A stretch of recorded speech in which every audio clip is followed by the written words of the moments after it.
Yo, to catch all the foolery in real time, be sure to follow your boy at kick.com/crazeworld, baby.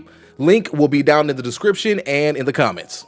Yo, so today, check this out. I got a pretty fun build for us. I got a pretty fun build that I'm going to drop on you all right here, and it will be centralized around my pride and joy right now, Elsie's rifle. I've been rocking out with a couple different roles here of Elsie's rifle, but this is the one that has drawn my attention in the most, and I believe this is the curated role. It comes with rewind rounds, which is when the mag is empty, it refills based off of the numbers that you've hit, and then adrenaline junkie. This is where we get spicy with this build in particular, all right? This weapon gains increased damage and handling from final blows with the grenades or this weapon, all right? Something else that is really, really cool, of course, it's origin trait. I'm not even gonna try to say the word right now. My brain is fried. It's the end of the day. It is what it is, right?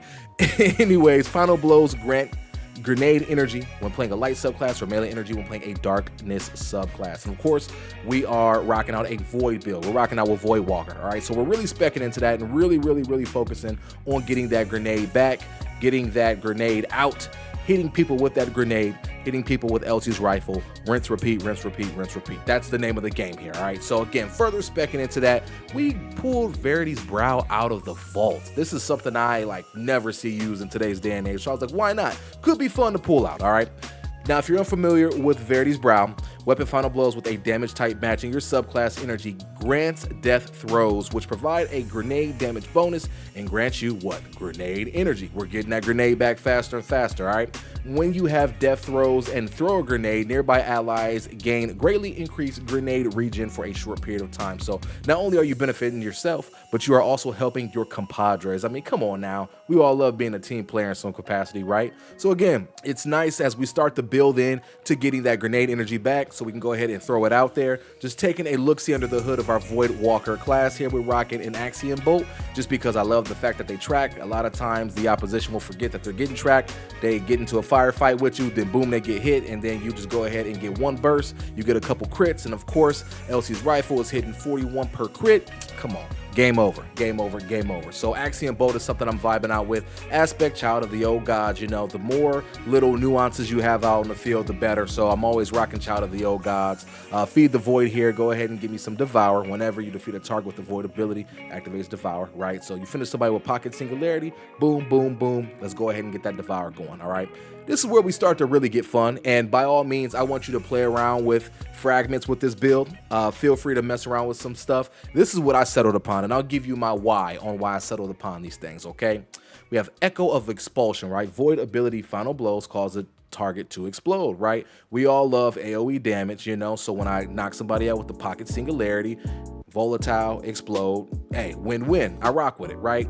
Echo of Leeching, melee final blows starts health regen for you and nearby allies. Again, if you are in those melee battles and you win the melee battle, it's nice to start to get health back. Melee final blows grant grenade energy. You know, again, specking into getting that grenade energy back as quick as possible, right? So again, it's incentivizing me using this Pocket Singularity, because as I get that final blow, it's going to cater to getting my grenade back even faster, right? And then lastly, Echo of Instability. Defeating targets with grenades grants volatile rounds to your void weapons. So not only does Elsie's rifle get Adrenaline Junkie procced, we got the rewind rounds on there, but also we're making cats volatile. When they're volatile, of course, you hit them, they go ahead and boom, boom, boom, explode with some volatility, and you have that AoE effect. So now, and as we're all aware of, in today's sandbox, cats are just grouping up.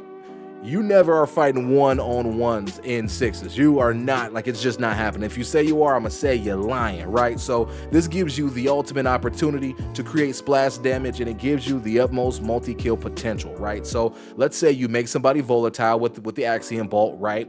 So that enemy is volatile. You go ahead and one burst them, because let's say 2 out of your 3 burst shots land for crits, so they're dead. Boom, they explode with volatility, hurt the person next to them. You line up another burst, you one burst them, and then it's just one more over there. You go ahead and 2 burst them, because again, 41 per bullet to the head. I mean, come on now, it gets no better than that. So again, I like to try to keep this loop going. I'm not the best player by any means, not by a long shot. You could probably tell by the gameplay I got rolling on in the background, but still trying to get this gameplay loop going just so I can get grenades back as soon as possible. Whenever I get final blows with grenades, I'm proccing Adrenaline Junkie, right? Not only am I doing that, but I'm also proccing volatile rounds. I'm switching back to Elsie's rifle, right? I'm getting active with Elsie's rifle because I do have volatility with that now. And I just rinse, repeat, rinse, repeat, rinse, repeat. You get your grenade back so stinking fast. It's ridiculous because, again, we're speccing into it from all ranges with Elsie Rifle's origin trait, and I'm not even gonna try to say the word. Like, no, you're not gonna get me, right? We're specking in with it there with Verity's brow. We got Fragments that spec into it as well. From a mod standpoint, I try to keep things pretty consistent, right? I try to spec into like Void Weapon Surge and things like that. Mods are totally preferable here. I do little things like, you know, giving me the ability to reduce all cooldowns whenever I pick up Orbs of Power, just little things like that. When it comes to mods, I say do you. I always just spec into whatever weapon I'm using, whatever primary weapon I'm using, I should say. So again, Elsie's Rifle, Pulse Rifle, Void type, rocket Void Weapon Surge, Unflinching Void Aim, Void Dexterity, Void Targeting. You know, again, I'm specking into that to the best of my ability. And then I threw on a sidearm. I mean, we're in a sidearm meta. Whenever people close the distance on you, hey, swap out to it, go ahead and lay somebody up. This is like my OG peace bond here. You know, like this doesn't even have its origin trait. Literally my OG peace bond, because every time Iron Banner comes around, I forget to get like a modern peace bond. But I digress there. All in all, I think this build is the jam. It's nothing meta defining, not by any means, but I think you can really have some fun with it. So try it out. Let me know what you all think about it down below in the comments, and I'm going to go ahead and sign out until next time. Thank you all so much for coming and watching, and we out. Peace.